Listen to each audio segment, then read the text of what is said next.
Today we are going to talk about IM, intramuscular injection. So before talking about intramuscular injection, we must know the parts of syringe. ठीक है? So जब भी हम syringe के बारे में बात करते हैं, this is known as plunger. तो जब भी आप syringe को लोड करोगे, आपको हमेशा पुल बैक करना होता है किसको? प्लंगर को. So this is plunger and this is rubber, black color rubber. जो प्लंगर का बैक साइड होता है we call it as thumb rest. इस पे हम थंब रखते हैं. क्लियर? Thumb rest. जो थंब रेस्ट के बाद जो पहला स्ट्रक्चर जो आएगा we call it as wings. इसको हम बोलते हैं फ्लेंज. क्या बोलते हैं? फ्लेंज. और जो ये वाला पार्ट जो है जिसपे मार्किंग लगी है we call it as barrel. इसको हम क्या कहते हैं? बैरल. और इस पे ये जो मार्किंग लगी होती है we call it as barrel graduation. Clear? इससे हमको इस ग्रेजुएशन से पता चलता है कि हम पेशेंट को कितने ml हमको उसको देना होगा ड्रग्स. 2 ml 3 ml आपको देने होंगे ड्रग्स. तो यहाँ से ग्रेजुएशन से आपको पता चलेगी. Clear? This front part of the syringe we call it as what? We call it as needle connector. And this is called what? This is needle. And जो आपको ये ब्लू कलर दिख रहा है यहाँ पर we call it as needle hub. Connector के साथ कनेक्ट करके needle hub. क्लियर? ये जो आप देख रहे हो we call it as shaft. Clear? shaft. और shaft के जो फ्रंट साइड जो होता है front side of the needle we call it as bevel. We call it as bevel.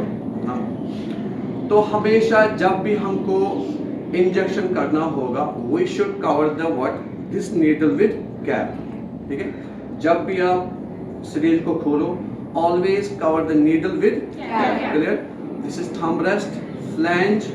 This is what? Barrel. These are the barrel graduations. This is needle hub. This is shaft. This is what? Bevel.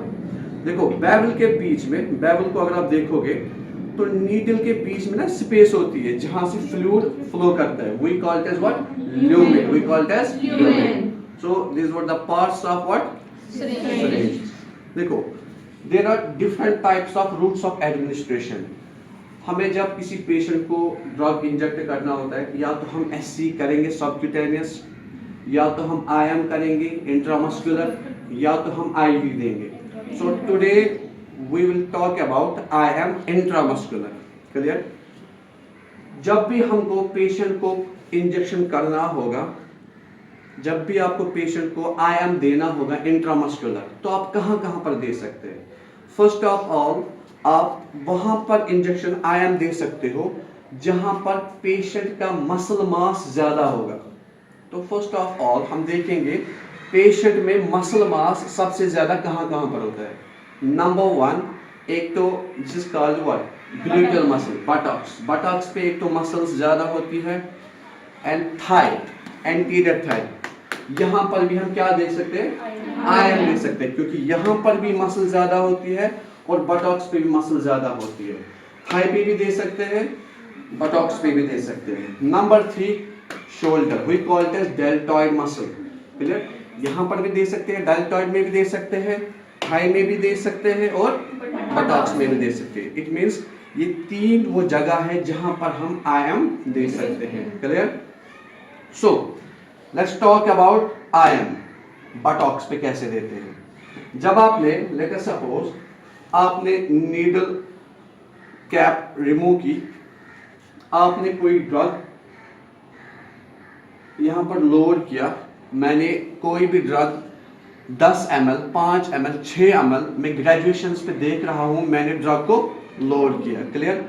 अभी मुझे IM करना है. तो IM कैसे दे सकते हैं हम? देखो this is your buttock, this is patients buttock. तो बटॉक्स पे हम कहां पर IM इंजेक्शन दे सकते हैं? सबसे पहली बात, जब भी हम IM इंजेक्शन देते हैं, इंट्रामस्कुलर देते हैं, बेस्ट पोजीशन जो होती है that's this position. We call it as prone position. हम सिटिंग में भी देते हैं but the best position is prone position. आपके पास पेशेंट आएगा, वो प्रोन पोजीशन में बैठेगा. This is your prone position. इसके बाद आपने ड्रग को लोड किया, कितना देना है? 2 ml, 5 ml, 10 ml आपने लोड किया. recap the needle, clear? recap. Patient prone position में बैठा है, अभी आपको कहां पर करना होगा, वेदर आप राइट पे कर लो, वेदर आप लेफ्ट पे कर लो, इट्स योर चॉइस, क्लियर? इसके बाद एज्यूम कर लो अपना हाथ रखो ऐसे बटॉक पे, हमारे बटॉक पे आपको एज्यूम करना है इस बटॉक के 4 क्वाड्रेंट्स होते हैं, बटॉक्स पे 4 क्वाड्रेंट्स होते हैं, देखो this is first quadrant, second quadrant, third quadrant, fourth quadrant, these are your 4 quadrants, clear? देखो आप हाथ रखोगे ऐसे, रखोगे, फिर इंडेक्स फिंगर को ऐसे करना है, इंडेक्स फिंगर को आपको थोड़ा एक्सटेंड करना है लेफ्ट वर्ड्स की तरफ, इट मींस आपको इंजेक्शन यहां पर करना है, यहां पर नहीं करना है, ना तो थर्ड क्वाड्रेंट में, ना तो फोर्थ क्वाड्रेंट में, और ना कि सेकंड क्वाड्रेंट में, always do intramuscular in the first quadrant. How will you identify the first quadrant? Just अपना हाथ पेशेंट के बटॉक पे रखो और उसके बाद लेफ्ट इंडेक्स को एक्सटेंड कर लो, जो ये जगह बन गई, this is your perfect place to inject IM, and this place we call it as dorsogluteal muscle. यहाँ पर जो मसल होती है that's known as dorsogluteal muscle. तो यहीं पर आपको इंजेक्ट करनी है क्या, नीडल, IM, क्लियर? अभी जब भी आपके पास पेशेंट आएगा, आप हर वक्त हाथ भी नहीं रखोगे, जब भी पेशेंट आएगा अब आपके पास अंदाजा है कि कौन सा, हमेशा आपको क्या, डॉर्सल थोड़ा लेफ्ट वर्ड्स की तरफ देना है, यहां पर जाओगे थोड़ा, यहां पर राइट वर्ड्स की तरफ जाओगे, आपको इस पे हाथ रख के या ऐसे हाथ रख के इंडेक्स फिंगर को ऐसे एक्सटेंड करके यहां पर इंजेक्ट करना है IM. समझ आया, clear?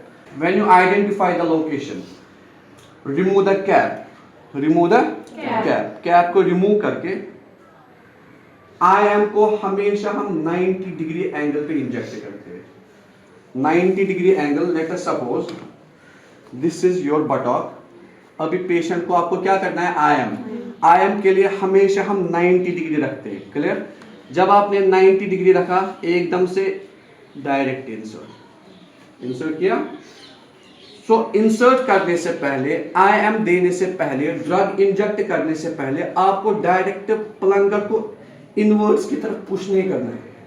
Before pushing it inwards, always do what, aspiration. देखो आपने डायरेक्ट इंजेक्ट किया किसको, नीडल को, सिरिंज को. इंजेक्ट करने के बाद प्लंगर को सक करो, पीछे की तरफ पुल कर लो. जब आप पुल करोगे, इससे आपको आइडेंटिफाई होता है जो आपने नीडल इंसर्ट की, जो आपने सिरिंज इंसर्ट की, क्या ये वेसल में गया है, क्या ये मसल में गया है. अगर वेसल में गया है तो पुल करने के वक्त यहां से ब्लड आएगा, अगर मसल में गया है तो कुछ नहीं आएगा, क्लियर? अगर वेसल में गया है तो ब्लड आएगा, अगर ब्लड आएगा आपको इंजेक्ट नहीं करना है, रिमूव द सिरिंज, नए से कर लो, number 1. So when you inject, उसके बाद आपको क्या करना है, पुल करना है, आपको आइडेंटिफाई करना है क्या ये नीडल वेसल में गई है या मसल में गई है. अगर मसल में गई है तो ब्लीडिंग नहीं, खून नहीं आएगा. जब पुल करने के बाद वहां से ब्लड नहीं आ रहा है, now you can go for push the plunger. तो धीरे धीरे आपको क्या करना है, पुश, इंजेक्ट. तो इंजेक्ट आपने ड्रग किया, तो उसके बाद आप क्या करोगे, अगेन पुश करने के बाद रिमूव द नीडल, और यहाँ पर एक गॉज पीस रखोगे ताकि वहां से ब्लीडिंग ना हो. This was just the basics of what, intramuscular. तो आपने क्या सीखा, बिफोर इंजेक्टिंग IM, तो सबसे पहले आइडेंटिफाई द लोकेशन. तो हमेशा इंजेक्ट फर्स्ट क्वाड्रेंट में करना चाहिए, सेकंड में नहीं, थर्ड में नहीं, फोर्थ में नहीं. क्यों नहीं करनी चाहिए इन 3 क्वाड्रेंट्स में? क्योंकि यहां से हमारी एक नर्व होती है, that nerve is known as sciatic nerve. अगर उस शियाटिक नर्व में गलती से प्रिक हो गया तो पेशेंट को खतरा है कि वो पैरालाइज भी हो सकता है. So always confirm first quadrant में, थोड़ा दूर दूर करे, क्लियर, फर्स्ट क्वाड्रेंट में ही थोड़ा दूर करे, we call it as dorsogluteal muscle, clear. Similarly अगर कभी आपको कभी चांस मिले कि आप डेल्टॉइड में करोगे, वहां पर भी remove the cap, lower the syringe, clear. इसके बाद डायरेक्ट आप क्या करोगे, 90 डिग्री एंगल पे एकदम से आप इंसर्ट करोगे। वंस यू इंसर्ट तो पुश करने से पहले आप इसको पुल करोगे, क्लियर। क्यों करोगे, कंफर्मेशन, जो आपने नीडल इंसर्ट की, क्या ये मसल में है, क्या ये वेसल में है। अगर वेसल में होगी तो पुल करने के वक्त ब्लड आएगा, अगर मसल में है तो ब्लड नहीं आएगा। अगर ब्लड आ रहा है देन रिमूव, नीडल को रिमूव करो, इंजेक्शन प्रोसीड नहीं करना है। अगर ब्लीडिंग नहीं आ रही है, ब्लड नहीं आ रहा है, then go for injection, clear. This was just the basics of IM. Remember, जब भी आप फर्स्ट ऑफ ऑल जब भी आप आईएम करोगे, पेशेंट को पोजीशन दे दो, identify the location, cotton piece ले लो, गॉज, उससे क्या करोगे आप, उससे आप क्लीन करोगे क्या, साइड एंटी क्लॉकवाइज, ताकि वहां पर जो बैक्टीरियल कुछ भी होगा वो रिमूव हो जाए। So this was just the basics of IM. Is there any question? करना चाहता है कोई? Do it.